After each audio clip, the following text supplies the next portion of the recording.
အားလုံးပဲမင်္ဂလာပါဒီနေ့မှာတော့ Creative Strategy နဲ့ပတ်သက်ပြီးအနည်းများတဲ့မိကုံးလေးတွေကိုမျှဝေပေးပါချင်ပါတယ်ပထမဆုံးတစ်ခုကဒီ product လေးကအာဟာရဖိဆက်စာလာလို့မြည်ကြပါတယ်တကယ်တော့သူကအာဟာရဖိဆက်စာမဟုတ်ပါဘူးရှင်အစာမြေခြားရခက်ခဲတဲ့သူတွေတည်တတ်တဲ့သူတွေအတွက်အစားအသောက်တွေကိုလွယ်လွယ်ကူကူချောချောမွေ့မွေ့မြည်ချနိုင်အောင်ကူညီပေးတဲ့အမှုလေးပဲဖြစ်ပါတယ်နောက်ပြီးစိတ်ကြွရှိသူတွေလည်းတောက်လို့ရလားဆိုတဲ့မိကုံးမှာဟုတ်ပါတယ်စိတ်ကြွရှိသူတွေလည်းတောက်လို့ရပါတယ်သူ့မှာတကြားတက်တွေအချို့တက်တွေမပါဝင်တဲ့အတွက်စိတ်ကြွဝေဒနာရှင်တွေလည်းစိတ်ချလက်ချသုံးဆွဲနိုင်ပါတယ်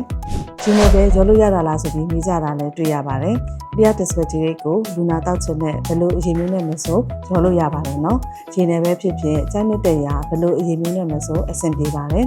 အားသာချက်အနေနဲ့ဇန်တန်ကအခြေခံတဲ့ဖုတကနာဖြစ်တာမို့မူလအစားတောက်ရဲ့အရာအနမ်းနဲ့အရသာတို့ကိုလည်းပြောင်းလဲစေခြင်းမရှိပါဘူးနောက်ထပ်မြင်များတာကတော့ဖျော်ပြပြချင်းတန်တောက်လို့ရလားဆိုတာပါဖြစ်နိုင်မယ်ဆိုရင်ဖျော်ပြပြချင်းတန်မတောက်ပါနဲ့အောင်နော်သူကအနေထိုင်ပြီးတေချာလေးပျော်ဝင်သွားဖို့အနည်းဆုံး4မိနစ်ကနေ10မိနစ်လောက်ထိစောင့်ပေးဖို့လိုပါတယ်